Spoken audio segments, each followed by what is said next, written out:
Halo guys, mana-mana, ayo kita. Alhamdulillah kita jadi. Assalamualaikum. Waalaikumsalam.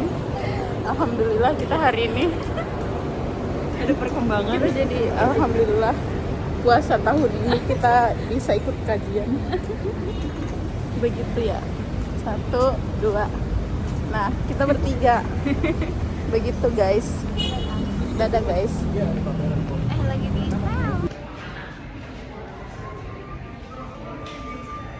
Kita mau mana?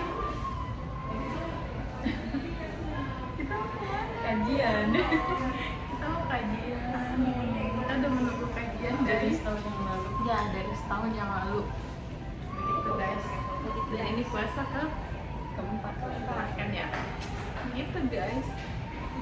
Gelap.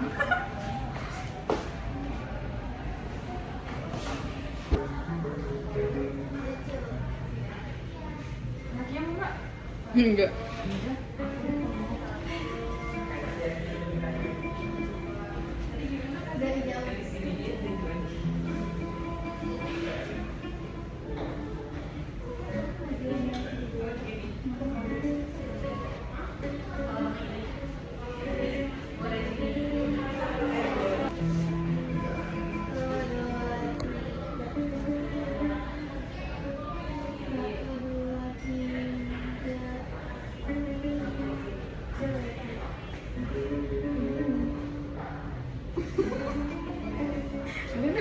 Udah. Aku banget sih dari belakang. Oke, udah jelek kayaknya. Enggak. Sudah.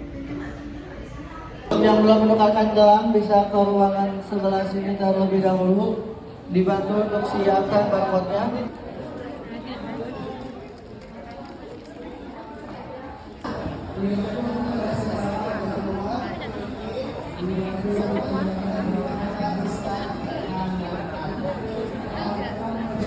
Bobo.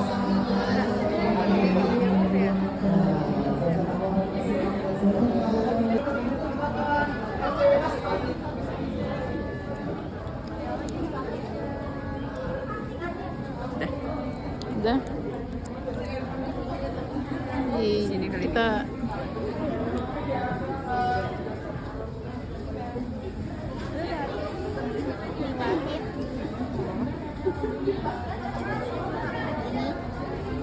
Kita kita udah dapat.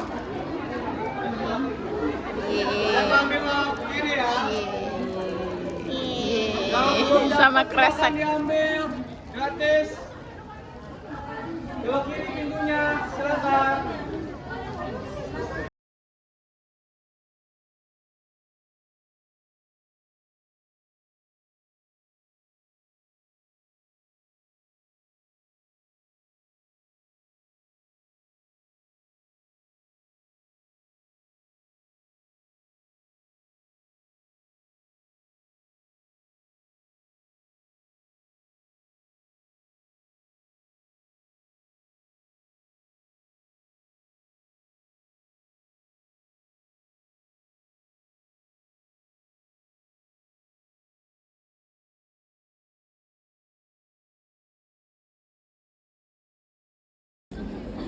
Kan ada yang cuma satu orang yang bisa lihatnya. Bolak-balik caper sama dia kok nggak di views. Soalnya kalau dibuka umum viewsnya kan banyak, jadi kita harus lihat satu-satu. Ini satu aja deh. Biar pas ngecek dia ngeliat nggak sih? Perbaiki atau islah hubungan antara kita dengan Allah. Semakin kita libatkan Allah dalam hubungan kita dengan manusia, kayak misalnya apapun lillah, itu tuh semakin mudah kita untuk menjalani hubungan itu. Kenapa hubungan yang bukan lillah itu susah? Karena kalau bukan lillah berarti lil ego, trait, so what? Dan itu bukan sesuatu yang aib. Perempuan, istri meminta nafkah kepada suami itu nggak disebut materialistis. Suami memberikan nafkah kepada istri itu bukan berarti dia kayak apa kasih dunia. Emang itu adalah kemuliaan bagi dia. Tapi di atas itu semuanya, pernikahan karena lillah itu artinya semua yang terjadi dalam rumah tangga itu diniatkan kepada Allah. Misalnya ketika ada masalah, gimana cara kita memperbaiki hubungan antara suami istri? maafkan. Gimana cara bisa cinta-cintaan? Dulu waktu saya masih kecil, tahun 90-an ya, itu ada namanya asmara subuh. Mungkin sebagian kalian pernah ngalamin, kalau Gen Z kayaknya nggak ngalamin ya. Tahu kan asmara subuh ya? Tahu. Milenial tuh. Asmara subuh itu habis sholat subuh kita jalan, terus godain cewek gitu. Itu waktu itu saya masih SD, udah godain cewek San? Ya iya, sama teman-teman gitu kan. Terutama karena kita anak kampung kan, godain cewek-cewek komplek biasanya. Karena cewek komplek itu keluarnya Ramadan, datang jalan, caper-caperan. Mereka kan pasti geli yang ngeliat kita, apa sih? Kita mah kegeeran kayak sok keren banget gitu, padahal jelek. Nah itu kan Ramadan tuh dipakai bukannya buat tadarusan, tapi kan anak-anaknya. Nah kalau ini juga itu sebagai mercon, bukan sebagai barang berharga yang hilang dan dikembalikan. Kalau barang berharga yang hilang dan dikembalikan, harusnya makin sering dinasihatin makin hangat tuh. Selama nasihatnya bukan nyala-nyalahin, tapi untuk memang perhatian. Kayak misalnya suami gitu, ayah nasihatin putrinya atau istrinya yang kelihatan sehelai rambut, yang hitam, masih jilbab gitu kan? Itu kan keren kan? Bukan A'udzubillahi minasyaitonirrajim. Nasihat juga sih, cuman memang POV-nya yang satu nyalahin, yang satu memperbaiki. Gitu. Coba ini buat yang menasihati sekarang. Kalau tadi kan drama yang menerima nasihat, kalau sekarang drama yang menasihati. Gimana sih cara mauizah hasanah menasihati dengan cara yang baik? Pertama, jangan pernah menasihati seseorang ketika kalian sedang marah. Jangan. Karena itu nggak hasanah. Kalau kalian lagi marah, mending diem. Kalau kalian mau menasihati, tunggu, jangan sampai marah. Kalau kalian menasihati seseorang dalam kondisi kalian lagi marah, nggak akan sampai ke hatinya. Karena itu yang kalian berikan bara api. Bara api marah kalian berikan kepada dia dengan kata-kata. Ketika dia terima dengan tangannya terbakar. Ketika dia terima di dalam hatinya terbakar. Makanya cara mauizah hasanah itu jangan pernah menasihati dalam keadaan marah. Makanya Nabi kalau lagi marah menghindar. Nanti pas sudah nggak marah baru Nabi datang nasihati. Jadi ketika kalian lagi marah, lagi sebel, lagi bete gitu, jangan nasihati, diam aja dulu. Nanti guna kita Ustadz Hanafah. Ya, kita akan mulai dengan peserta ahwat dulu. Perempuan ada yang bertanya, boleh acungkan tangannya. Sebentar ya. Boleh kakak yang depan sini silakan. Ya. Boleh berdiri. Dengan siapa? Silakan. Assalamualaikum warahmatullahi wabarakatuh. Waalaikumsalam. Dengan siapa kan namanya? Nama saya Ayu, Kak. Iya, Ayu. Kemudian ketika anak nanti sudah dewasa dan secara resmi kami adopsi menjadi anak kandung kami, apakah diperbolehkan secara nazarnya menjadi bin nama suami saya? Mungkin seperti itu. Terima kasih. Ya, terima kasih Kak Ayu. Ya, boleh berikan semangat untuk Kak Ayu ya untuk pertanyaannya. Mohon duduk dan pencerahannya. Dulu Nabi itu punya anak angkat juga, namanya Zaid bin Harisah. Saking sayangnya Nabi sama dia, sampai diganti menjadi Zaid bin Muhammad. Terus turunlah ayat larangan itu, nggak boleh menisbatkan atau menasabkan anak asuh kepada orang tua asuhnya. Walaupun sayang banget, Nabi itu sayang banget sama Zaid, sampai jadi Zaid bin Muhammad. Terus dilarang, walaupun kasih sayangnya sama, hanya statusnya harus jelas, ini anak siapa, sehingga dibalikin lagi menjadi Zaid bin Harisah, bukan Zaid bin Muhammad. Lalu Zaid ini nanti punya anak namanya Usamah bin Zaid dari bapaknya. Bagaimana dengan anak asuh atau anak angkat yang kita nggak tahu asal usulnya?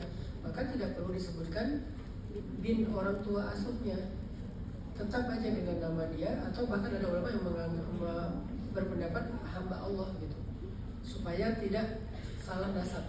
Karena nasab ini dalam Islam fikih yang cukup serius ya. Nanti berhubungan dengan hal haram, waris dan seterusnya. Kalau sampai dinasabkan kepada orang tua asuh, nanti zalim kepada saudara angkatnya yang harusnya dapat warisan, tapi harus berbagi dengan anak angkat. Padahal dia nggak punya hak warisan. dia hanya punya hak hadiah lah, bukan warisan.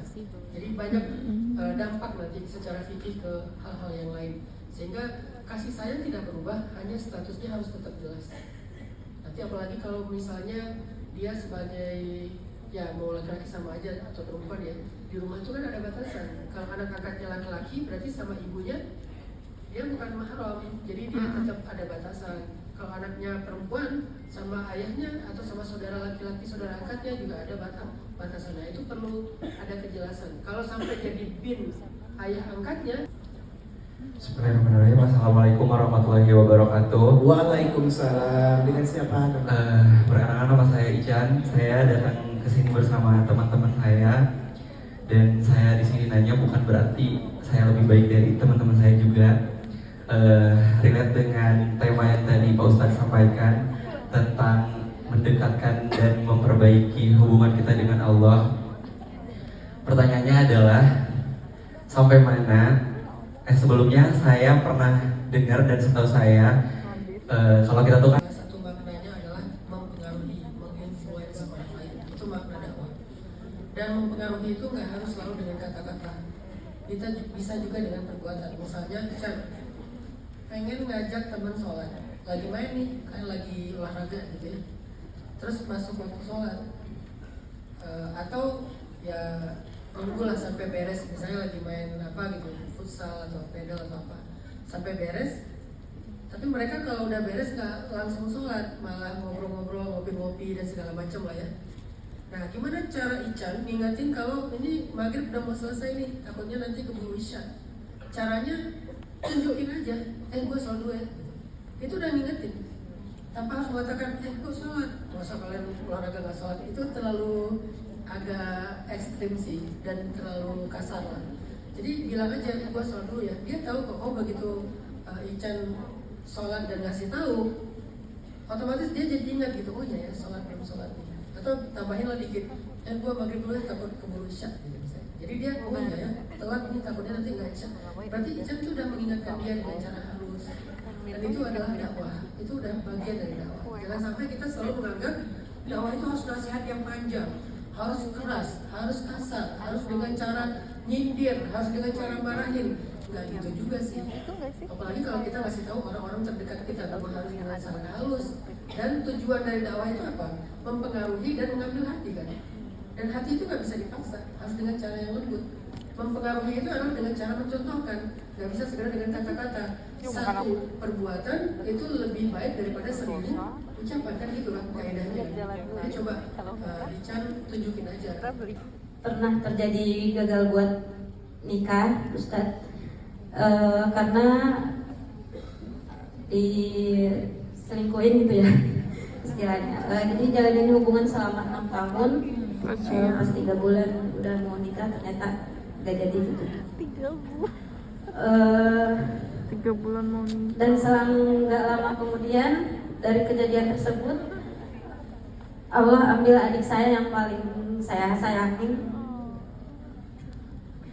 Itu berjalannya itu gak terlalu jauh dari kejadian yang pertama, Ustadz.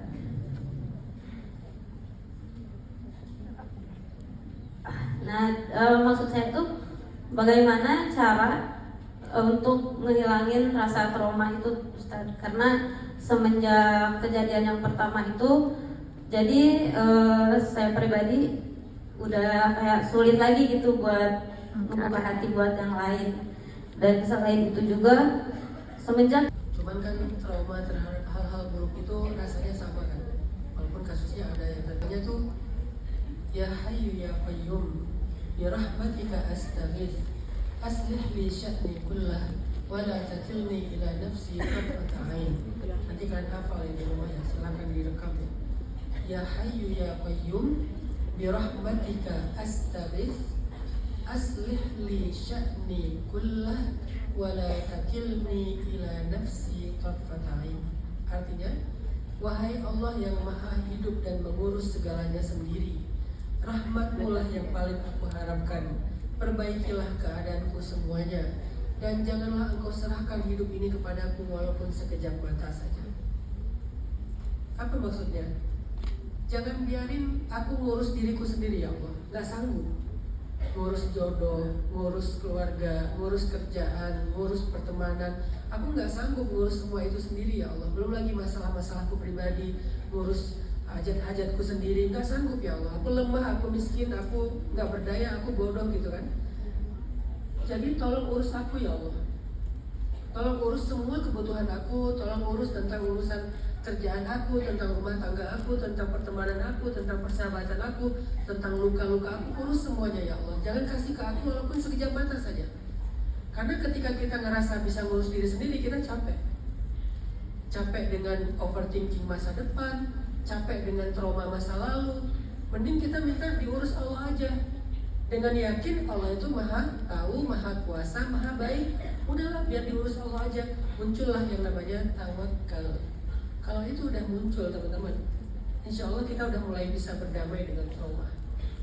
Saran Ataki bisa on the spot atau bisa langsung aja cek di sharingtimeuh.com untuk sesi malam ya. Dan kita akan menutup untuk rangkaian acara sore hari ini dengan doa dan juga muhasabah. Kepada yang kami hormati Bunda Ustaz Ataki, kami persilahkan. Ini kita akan tutup dengan membaca hamdalah bersama. Alhamdulillahirabbil alamin. Subhanakallahumma wa bihamdika asyhadu an la ilaha illa anta astaghfiruka wa atubu ilaik. Terima kasih buat teman-teman semuanya. Selamat berbuka nanti ya, 2 jam lagi ya.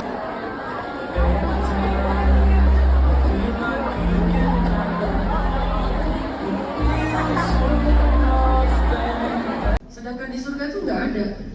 Di surga keringat aja. Di dunia kan keringat itu bikin bau badan kali ya, atau ya pokoknya nggak nyaman lah. Di surga keringat itu parfum. Jadi keringat penduduk surga itu jadi parfum. Walaupun nggak usah diambil terus ditaruh di botol sih. Tapi ya keringatnya tuh parfum gitu, karena nggak ada bakterinya, nggak ada baunya, bener-bener parfum. Tapi kitanya sama, antara di dunia dengan di surga itu sama, nggak ada yang berubah. Bahkan memori kita tuh masih sama. Buktinya apa? Ayatnya, penduduk surga itu akan berkumpul dengan keluarga mereka, lalu mereka saling bertanya, apa yang membuat kita masuk ke dalam surga? Oh dulu aku pernah umroh, oh dulu aku pernah sedekah, oh dulu aku jaga sholat, oh dulu aku rajin istighfar. Jadi mereka masih punya memori untuk mengenang kebaikan-kebaikan di dunia yang menyebabkan mereka masuk surga. Berarti kan sama mereka yang nanti dengan mereka yang sekarang. Bahkan ketika dikasih makanan surga kayak pisang, karena salah satu di antara buah-buahan surga itu adalah mauzun. Mauzun itu artinya pisang. Mereka bilang gitu, loh ini kayak pisang kita makan di dunia ya, cuman ini lebih baik gitu. Artinya mereka masih bisa mengcompare pisang yang mereka makan di surga dengan pisang yang mereka makan di dunia. Artinya memorinya masih sama. Bukan yang tiba-tiba kita jadi makhluk yang berbeda, terus lupa sama sekali tentang masa lalu. Enggak loh, bukan diangkat dan diberikan pahala seperti membebaskan 10 budak. Diberikan dicatat 100 kebaikan, dihapuskan 100 kesalahan, dan mendapatkan pahala seperti membebaskan 10 budak. Kalian tahu berapa harga budak? Budak itu mirip dengan perdagangan manusia kan sekarang. Berapa harga satu orang? Ya kita nggak tahu sih ya. Ya kalau kita baca sejarah ya, saya nggak punya pengalaman perdagangan manusia. Baca sejarah aja ya. Baca sejarah itu satu orang kayak Bilal itu harganya sekitar setengah kilogram emas. Sekarang harga emas berapa? Ini cewek-cewek ini pada tahu deh kayaknya. Berapa harga emas sekarang? 2,7. 1 kilo. 1 gram. Banyak kan sekilo ya. 1 gramnya berapa sih? 27. 3 juta. Berarti 1 kilonya 3 miliar ya? Ya kan? Harga seorang Bilal itu sekitar 1,5 miliar. Tapi ketika Abu Bakar membeli Bilal, harganya bukan 1,5 miliar, bukan setengah kilo, sekitar astagfirullah. Itu kerasa nanti, kerasanya kapan Ustaz? Pas sholat. Kalau hari itu istighfarnya udah lebih 1000, insya Allah tarawihnya tuh enak. Gak enak Ustaz, saya udah 10.000 istighfar, tarawihnya gak khusyuk. Berarti buka puasanya mukbang. Itu bukan karena kurang istighfar, konsep berbukanya yang salah. Harusnya kan buka puasa itu bukan mukbang kan. Harusnya buka puasa itu ya tadi air. Ini saya ngomongin diri sendiri ya udahlah sama aja lah kita ya. Enggak sih, saya doang. Apa sih? Ya mungkin kalau kita tarawihnya nggak khusyuk, jangan-jangan memang makan kita itu nggak nyunah gitu. Makan nyunah itu gimana? Sepertiga makanan, sepertiga gimana sih? Air, sepertiga, emang sepertiga ya air? Banyak juga ya? Sepertiga makanan, sepertiga air, sepertiga udara. Kita apa? Hati kita masih tertutup, susah dapat hidayahnya. Hari ini taubat, nyesel, nangis-nangis, besok balik lagi. Kenapa besok balik lagi? Tadi hatinya tuh belum terbuka, hatinya masih kekunci karena noda-noda dosa yang menempel di hati itu. Kita nggak pengen terus-terusan datang ke Allah terus hilang lagi, datang lagi, hilang lagi. Kita pengen sekali datang tuh tetap di situ gitu. Caranya gimana? Ya tadi kita harus membuka dulu hati kita dari belenggu dosa. Cara bukanya ya harus diistighfari dan banyak. Astagfirullah, astagfirullah, astagfirullah.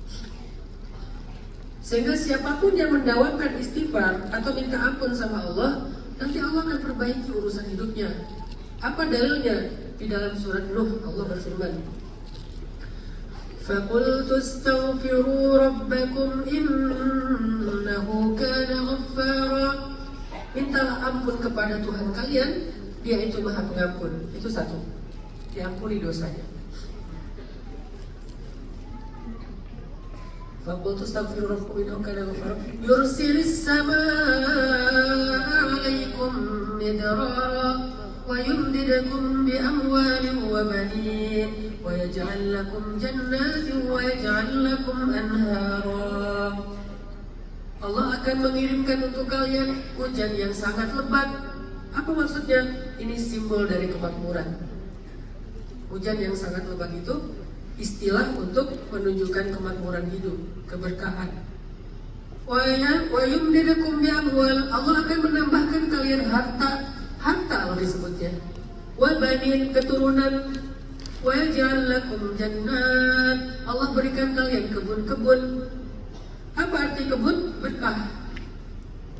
Kalau hujan itu makmur, kalau kebun itu berkah. Kenapa berkah? Dia tumbuh terus kan. Kebun itu berbuah terus, berbuah lagi, habis panen nanti muncul lagi, berbuah lagi, panen lagi, gitu aja terus berkah, bertambah.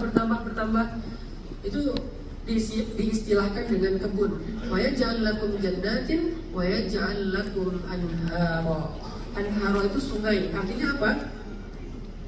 Kehidupan kita itu kayak sungai, ngalir terus, nggak dibangun atas dasar hati dan perasaan. Maka caranya tuh kita harus naik ke atas nih, memperbaiki dulu hubungan kita dengan Allah. Bagaimana kalau salah satunya yang naik, yang satunya masih bertahan di sini gitu. Jadi suaminya di sini, istrinya memperbaiki hubungan dengan Allah, kan jadi kayak miring gini kan. Itu gimana Ustaz? Kalau misalnya nggak dua-duanya mau naik dan memperbaiki hubungan dengan Allah, jarak di antara mereka tetap jauh, tapi setidaknya yang satu. Kalau ditimbang kalimat la ilaha illallah ini di satu timbangan, lalu dunia dan seisinya di timbangan yang sebelahnya, sungguh la ilaha illallah ini jauh lebih berat daripada dunia dan seisinya. Jadi kalau kita tahu nilainya la ilaha illallah, dikasih semua isi bumi, ada batu bara, ada minyak bumi, ada emas, ada apalagi sawit, apalagi itu banyak kan? Dikasih semua mineral yang ada di dalam bumi ini yang mahal-mahal. Mungkin apa ya? Kandungan bumi yang katanya paling mahal, ya, the way of water kali ya, keren gitu kan. Terus tiba-tiba kalian dikasih kesempatan, mau nggak kamu dikasih planet itu, kamu bisa tinggal di sana, dikasih sebuah kendaraan kayak portal waktu entah apalah gitu, atau pesawat luar angkasa yang kamu bisa terbang ke planet itu, tinggal di situ jadi raja. Mau kan? Saya sih mau. Kalau ditawarin planet, saya mau. Tapi pertanyaannya, kenapa ditawarin surga nggak mau? Padahal surga jauh lebih luas, lebih baik, dan kita di surga itu bukan jadi rakyat. Semua penduduk surga yang manusia ini adalah raja dan ratunya. Kalian nih cewek-cewek nih masuk surga, kalian jadi ratu di sana. Terus kita sendiri, enggak, rakyatnya itu penduduk surga yang sekarang udah ada. Jadi kita masing-masing insya Allah udah punya rakyat sebetulnya. Jadi pengen jadi raja kan? Udahlah, gak usah rebutan di bumi deh, capek. Kalau pengen jadi raja, kalian pengen menguasai sebuah negara, kerajaan gitu ya. Kan kita kayak agak, mungkin bukan lagi cemburu, udah iri kali ya sama raja-raja, pangeran-pangeran Arab tuh kan. Pengen banget kaya kayak gitu kan. Bisa, semua kita bisa jadi pangeran, bahkan jadi rajanya. Dan itu bukan sesuatu yang jauh, itu bukan sesuatu yang sifatnya mimpi. Itu sempat baca banyak, nggak sempat belajar banyak karena sibuk mengurusi kalian. Maafkanlah kalau caranya kurang tepat, timingnya kurang tepat, pemilihan diksinya kurang tepat. Karena dia bukan psikolog. Lihatlah ketulusannya. Dia menasihati kalian karena dia tuh pengen memproteksi kalian. Dia menasihati kalian karena dia sayang sama kalian. Dia menasihati kalian karena dia khawatir dan pengen melindungi kalian. Itu aja value yang kalian ambil. Adapun diksi-diksinya maafkanlah, dia bukan psikolog, udah gitu aja. Beda sama psikolog, mungkin bisa ngeliat psikon lah. Ini kayaknya tipe orang yang harus diomonginnya dengan cara ini, yang ini dengan cara ini. Atau misalnya saya bukan psikolog, tapi saya banyak baca tentang psikologi dan juga Islam, jadi kita bisa membandingkan. Saya bisa melihat situasi anak, kapan harusnya kita nasihatin, kapan harusnya tegas, kapan harusnya tarik ulur. Tapi kan nggak semua orang tua punya kesempatan itu kan, apalagi orang tua yang mungkin udah usia lanjut, dia untuk hidupnya aja udah repot. Kalau dia nasihatin pemilihan diksinya kurang tepat, maklumilah dia bukan ustadz, dia bukan psikolog, tapi dia orang yang paling mencintai kita lebih dari siapa. Maka terima nasihatnya. Jangan anggap itu kayak lagi dikasih sesuatu yang mau meledak, kayak mau dikasih apa tuh granat ya, mau meledak di tangan kalian, kayak dikasih mercon yang udah dinyalain. Jangan. Nasihat kata Nabi adalah harta berharga yang hilang dari seorang mukmin. Maka kalau diberikan, terimalah seperti orang yang menerima barang hilangnya yang kebaikan. Bukan kita yang bisa memperbaiki hubungan dengan siapapun. Beda. Tidak bisa mereka perbaiki hubungan mereka. Walaupun mereka tidur di satu tempat tidur. Kenapa? Karena hati mereka itu nggak dikuasai mereka. Bahkan hati kita sendiri bukan kita yang kuasai. Kita nggak mampu membolak-balikan hati kita. Dari yang benci jadi cinta itu nggak bisa. Dari yang marah jadi ridho itu nggak bisa. Jadi yang tadinya terluka tiba-tiba sembuh itu nggak mudah. Yang bisa membolak-balikan hati kita itu cuma Allah. Maka walaupun kita tidur sama istri atau sama suami, pasangan halal kita di satu tempat tidur, tetap aja saling membelakangi. Pembatasnya guling. Kenapa? Karena hati mereka belum terhubung. Yang bisa menghubungkan hati mereka hanyalah Allah SWT. Dan Allah punya banyak cara. Yang gak pernah kita duga-duga. Bisa lewat ada satu ujian kecil di rumah kita, akhirnya salah satunya berkorban, akhirnya yang lainnya jadi sadar misalnya. Bisa lewat ceramah, tiba-tiba dapat konten apa nggak sengaja. Bisa lewat anugerah apa misalnya, karena ketika dapat anugerah biasanya masalah jadi selesai sendiri. Allah punya banyak cara. Yang penting sekarang, kalau pengen Allah terlibat dalam rumah tangga kita, perbaiki dulu aja hubungan kita dengan Allah, baru Allah terlibat. Kalau kita pengen Allah terlibat dalam masalah pekerjaan kita, perbaiki dulu aja hubungan kita dengan Allah, pasti Allah terlibat dalam karir kita. Kalau pengen Allah terlibat dalam persahabatan kita, perbaiki dulu hubungan dengan Allah, nanti pasti Allah terlibat dalam grup kita. Mungkin Allah nggak ada di grup itu, tapi Allah bisa banget terlibat dalam grup itu. Astagfirullah. Kenapa kok istighfar?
untuk arah pembicaraan pada kita. Allah udah manggil-manggil kita loh, sehari 5 kali. Kita reject lagi, kita reject lagi. Coba kamu datang di sini. Sejengkal aja.